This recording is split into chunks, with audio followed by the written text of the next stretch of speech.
অনেক মুসলিম বন্ধুরা প্রশ্ন করেন, ইসলাম যদি সত্য ধর্ম হয়, আল্লাহর অস্তিত্ব যদি সঠিক সত্য হয়, নাউজুবিল্লাহ, এরকম প্রশ্ন অনেক মুসলমানের সন্তান করেন, তাহলে মুসলমানরা কেন গোটা পৃথিবীতে মার খাচ্ছে? কেন ফিলিস্তিনেও আমরা দেখি বোমের নিচে মুসলমান? কেন কাশ্মীরেও আমরা দেখি নির্যাতনের নিচে মুসলমান? কেন সিরিয়াতেও আমরা দেখি নির্যাতিতে মুসলমান? কেন ইরাকে আমরা দেখি মার খাচ্ছে মুসলমান? কেন আফ্রিকা আমরা দেখি মার খাচ্ছে মুসলমান? কেন বার্মায় দেখি আমরা মার খাচ্ছে মুসলমান? কেন চায়নার উইঘুরে দেখছি আমরা মার খাচ্ছে মুসলমান? পৃথিবীর যেখানেই মার খাচ্ছে দেখবেন মুসলমান মায়ের নিচে আছে, উপরে মুসলমান নেই। তারপরও পৃথিবী বলবে মুসলমান সন্ত্রাসী। আমাদের অনেক মুসলমানকে তারা কনভিন্স করে ফেলেছে, অনেক মুসলমানের সন্তান কনভিন্স হয়ে গেছে, হ্যাঁ তাই তো, মুসলমানরা অনেক অশান্তি সৃষ্টি করে। 100 মিলিয়নের বেশি মানুষ হত্যা করা হয়েছে দুইটি বিশ্বযুদ্ধে, মুসলমানরা করেছে। মুহাম্মদ সাল্লাল্লাহু আলাইহি সাল্লাম তার আদর্শকে পৃথিবীতে প্রতিষ্ঠিত করতে গিয়ে 27টি যুদ্ধে তাকে সশরীরে অংশগ্রহণ করতে হয়েছে। এই সকল যুদ্ধে যত মানুষ মারা গেছে সবগুলোর যোগফল কত জানা আছে আমাদের কারোর? মাত্র 1000 মানুষ। এর মধ্যে 600 জন বিশ্বাসঘাতকতার অপরাধে দণ্ডিত হয়ে মৃত্যুদণ্ডের মুখোমুখি হয়েছে, আর বাকি 400 মানুষ মারা গেছে 27টি যুদ্ধে। কল্পনা নয়, গল্প নয়, বাস্তব। একটা ইউনিয়ন দখল করতে গিয়ে তো 400 বেশি মানুষ মারা যায়।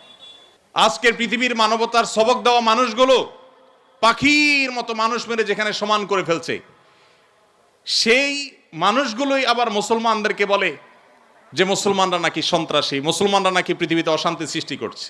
অথচ গোটা পৃথিবীর যেখানেই যুদ্ধ চলছে আপনি দেখবেন অস্ত্রের নিচে তাকালে দেখবেন মুসলমানের চেহারা, আর কোন ধর্মের মানুষের চেহারা আপনি দেখতে পাবেন না। এত কিছুর পরও মুসলমানকে গালি শুনতে হয়, সবচেয়ে বড় মিথ্যা অভিযোগ তাদের উপরে করা হয়। অথচ মুসলমানরাই হলেন পৃথিবীর সবচাইতে শান্তিকামী, সবচাইতে শান্তিকামী।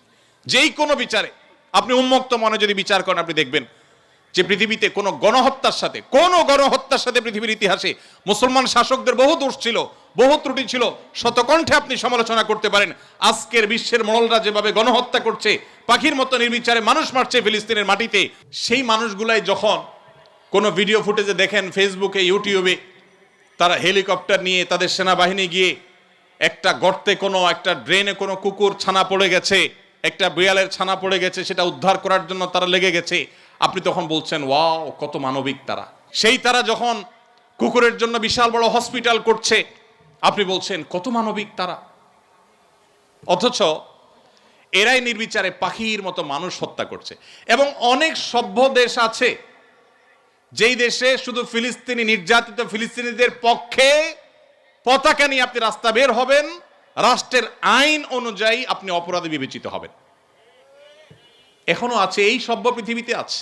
প্রিয় নবী সাল্লাল্লাহু আলাইহি সাল্লাম যে দিন রেখে গেছেন, এখানে মুসলমান কোণঠাসা থাকবে, এটাই স্বাভাবিক। আমার কথা গেছিল সেখান থেকে যে অনেক বন্ধু বলে কেন মুসলমানরা এত মায়ের খাচ্ছে যদি ইসলাম সত্য হয়? হ্যাঁ, ইসলাম সত্য যে তার প্রমাণই এটা যে মুসলমানরা মায়ের খাবে।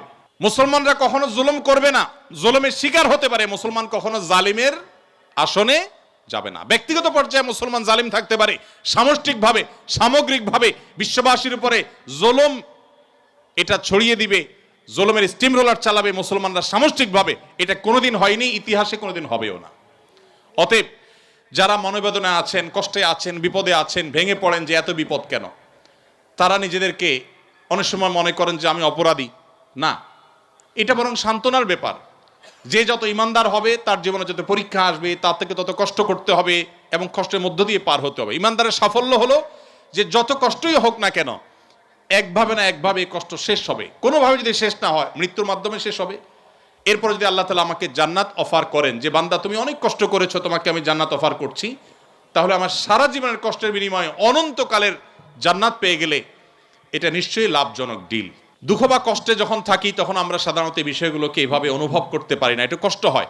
যখনই আপনি আমি দুঃখে পতিত হব, আমাদের নবীজির কথা স্মরণ করব যে তার চাইতে দুঃখে কেউ ছিল না, সবচেয়ে কষ্টে ছিলেন, কিন্তু তার চাইতে সাকসেসও পৃথিবীতে কেউ ছিল না। কি অর্থে সফল?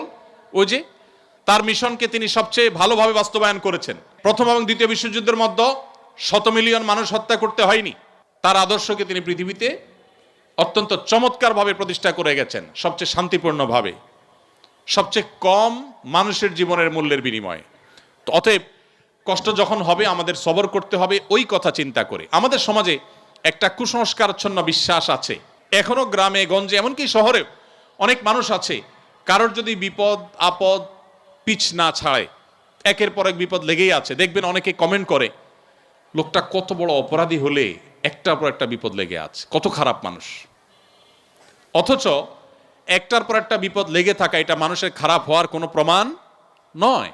একটা মানুষ ফেরেশতার মতো ভালো মানুষ হয়েও তার উপরে বিপদ হতে পারে, বরং কখনো কখনো লাগাতার এবং ধারাবাহিক বিপদ এটা তার সততার, আল্লাহ ভীরুতার, আল্লাহর নেককার বান্দা হওয়ার প্রমাণও হতে পারে।